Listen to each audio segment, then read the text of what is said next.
नमस्कार, आप देख रहे हैं वीके न्यूज। मैं हूं दिवाकर विक्रम सिंह। बिहार की राजनीति में भूचाल आने वाला है, सियासत बदलने वाली है, करवट लेने वाली है। अगर हम ये बात कह रहे हैं तो इसके पीछे कुछ आधार है। आखिर में वो कौन सी बात है जिसके आधार पर हम ये कह रहे हैं कि नीतीश बाबू अब विकल्प पर विचार करना शुरू कर चुके हैं, क्योंकि इंडिया अलायंस में जिस तरजीह की उन्हें अपेक्षा थी वो तरजीह मिल ही नहीं रही है। बात समन्वयक अर्थात कोऑर्डिनेटर की कौन कहे, अब तो ये भी नहीं पूछा जा रहा है या उनसे विमर्श नहीं किया जा रहा है कि इंडिया अलायंस के आगे की गतिविधि का खाका या उसकी रूपरेखा क्या होगी। और नीतीश कुमार ने जब इसको महसूस किया तो उसके बाद उन्होंने एक फैसला किया, और फैसला वो ये था कि G20 की बैठक होने के बाद उसी दौरान जब एक रात्रिभोज का आयोजन राष्ट्रपति द्रौपदी मुर्मू की तरफ से दिया गया, उसमें मुख्यमंत्री के तौर पर उन्हें आमंत्रित किया गया। भारत मंडपम पहुंचकर रात्रिभोज में शामिल होने के दौरान प्रधानमंत्री के साथ उनकी मुलाकात, और मुलाकात के दौरान गर्मजोशी के साथ जिस तरीके से वो दोनों मिले, और उसके बाद प्रधानमंत्री नरेंद्र मोदी ने उनका परिचय अमेरिका के राष्ट्रपति जो बाइडेन से कराया, और फिर तीनों जिस तरह से बातचीत कर रहे थे, वो फोटो वायरल हुई, वो वीडियो भी वायरल हुआ। और उसके बाद इंडिया अलायंस से जुड़े और विशेष करके कांग्रेस के नेताओं ने इस पर सवाल भी किया।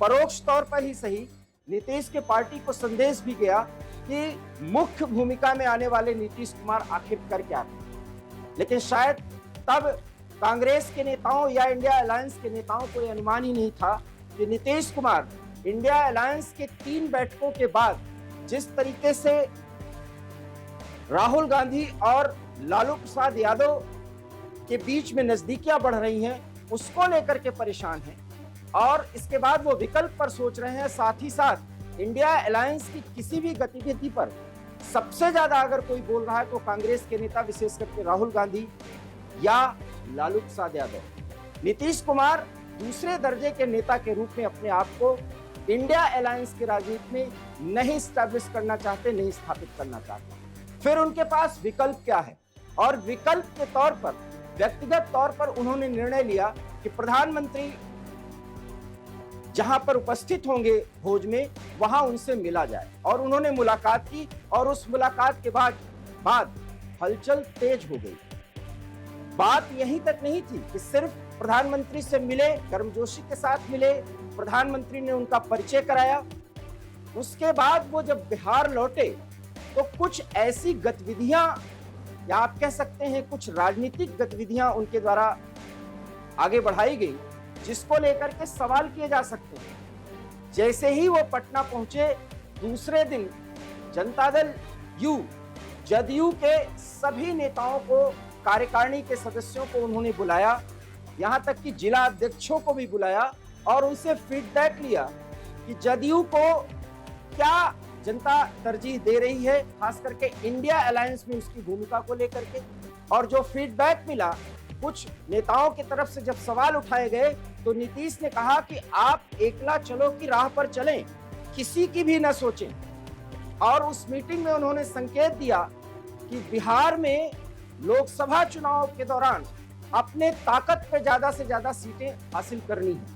खबर यह है कि 40 सीटों में अगर इंडिया अलायंस के साथ नीतीश आगे जाएंगे तो उन्होंने एक प्रस्ताव दिया है जिसको शायद ही कांग्रेस या वामपंथी पार्टियां मानेंगी। उनका दावा 18 सीटों पर, 16 से लेकर के 18 सीटों पर चुनाव लड़ने का हुआ है, और ये फीडबैक के आधार पर जो कार्यकर्ताओं ने और पदाधिकारियों ने दिया, उसके आधार पर किया।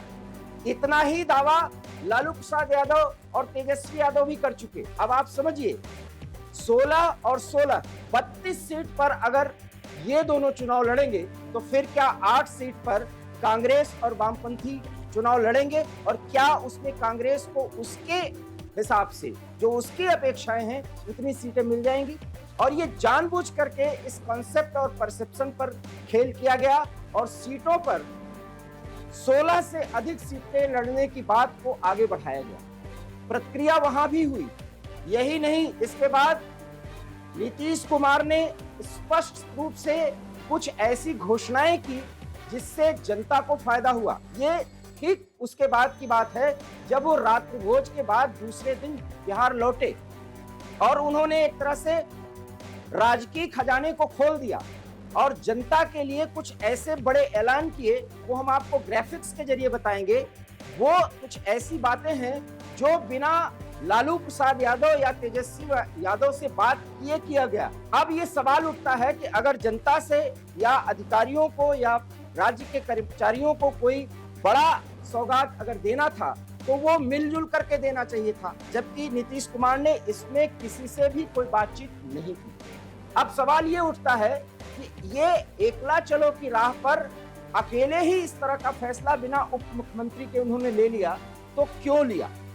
यही नहीं, नीतीश कुमार कोऑर्डिनेशन कमेटी की बैठक में लल्लन सिंह को भेजना चाहते थे। ये लल्लन सिंह हैं जो जदयू के वरिष्ठ नेता हैं और मुंबई की बैठक में बाकायदा कोऑर्डिनेशन कमेटी में एक प्रमुख सदस्य के रूप में उनकी चर्चा की गई थी। जब मैं आपसे बात कर रहा हूं तो शरद पवार के घर पर कोऑर्डिनेशन कमेटी की बैठक हो रही है। खबर तो ये भी है कि सीट शेयरिंग पर बातचीत हो ही नहीं रही है, लेकिन ललन सिंह सुबह ये कहते पाए गए कि वो बीमार हैं, लेकिन ये बताया जा रहा था कि वो आ सकते हैं। जब कोऑर्डिनेशन कमेटी की बैठक शुरू हुई तो ललन सिंह उस कोऑर्डिनेशन कमेटी की बैठक में नहीं आए।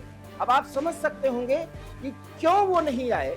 बीमारी का बहाना था या नीतीश कुमार का निर्देश था, ये आदेश था, ये आप समझ सकते हैं, क्योंकि नीतीश कुमार अब ये अपने पदाधिकारियों को बता चुके हैं कि हमें एकला चलो की राह पर चलना है। ललन सिंह कोऑर्डिनेशन कमेटी की बैठक में नहीं आए। शरद पवार ने भी बताया जा रहा है कि संपर्क साधने की कोशिश की, लेकिन जदयू की तरफ से कोई जवाब नहीं दिया गया। अब आप समझिए कि इंडिया अलायंस की लगभग आप कह सकते हैं ये चौथी बैठक है। हालांकि ये आधिकारिक तौर पर कोऑर्डिनेशन कमेटी की बैठक है, लेकिन इसमें बड़े मुद्दे पर बात होनी थी सीट शेयरिंग को लेकर के। और सीट शेयरिंग के पहले ही आम आदमी पार्टी ने जिस तरीके से बयान दिया हरियाणा को लेकर कि वो सभी सीटों पर चुनाव लड़ेगी, अब आप समझ सकते होंगे कि कितने गड्ढमड्ढ बातें हो गई हैं इस चौथी बैठक के पहले ही। और इसमें ललन सिंह का ना आना, अब आप समझ सकते होंगे कि नीतीश कुमार के दिलो दिमाग में इस समय चल क्या रहा है। और चौथी बात, नीतीश कुमार अगर इंडिया अलायंस से अपनी राहें जुदा करेंगे तो उसके लिए कोई कारण उन्हें बताना पड़ेगा। हम आपको बता दें कि तेजस्वी यादव के साथ जब सरकार में एक बार आए थे और आरजेडी का उन्होंने साथ छोड़ा था, तो जो आरोप तेजस्वी यादव पर लगा था उसके कारण उन्होंने किनारा किया, क्योंकि वो सुशासन बाबू कहलाते थे और भ्रष्टाचार के एक आरोपित व्यक्ति के साथ वो आगे नहीं बढ़ाना चाहते थे अपनी राजनीति को एक मुख्यमंत्री के तौर पर, और उन्होंने किनारा किया था। और इस समय भी स्थिति है कि जब लैंड फॉर जॉब मामले में बाकायदा तेजस्वी यादव को आरोपित कर दिया गया है और उन पर शिकंजा कस दिया गया है, तो कोई प्रतिक्रिया जदयू की तरफ से नहीं दी जा रही है। माना यह जा रहा है कि अब नीतीश कुमार अगर उनके हिसाब से इंडिया अलायंस की राजनीति आगे नहीं बढ़ी तो, और जो कि स्थिति बन रही है कि अब उनके हिसाब से राजनीतिक घटनाक्रम इंडिया अलायंस का नहीं आगे बढ़ रहा, अब यही आधार बना करके कि वो किसी आरोपित व्यक्ति के साथ 2024 के चुनाव में नहीं जाना चाहते, क्योंकि वो कोई भी काम करते हैं तो अपने कार्यकर्ताओं, पदाधिकारियों और वरिष्ठ नेताओं से बातचीत करते हैं।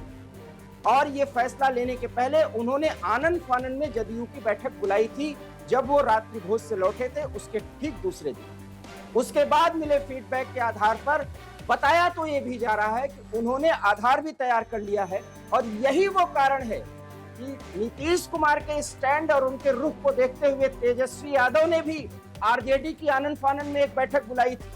ये घटनाक्रम पिछले एक पखवाड़े में जिस हिसाब से आगे बढ़ा है, ऐसा लगता है कि प्रधानमंत्री के साथ मुलाकात के बाद जब ढेर सारे सवाल उठाए जा रहे हैं, उस पर जदयू का कोई नेता न तो बयान दे रहा है और नीतीश तो पूरी तरह से चुप है। तो अब नीतीश बाबू ने विकल्प की राजनीति पर सोचना शुरू कर दिया है और उस पर मुहर तब लगती दिख रही है जब जदयू के कार्यकर्ता और पदाधिकारी उन्हें बता रहे हैं कि जनता ये चाहती है कि सुशासन बाबू अगर बिहार की राजनीति में अपने वजूद को बनाए रखना चाहते हैं तो फिर उन्हें आरजेडी के साथ अपनी राहें जुदा करनी पड़ेंगी, उससे अलग होना पड़ेगा।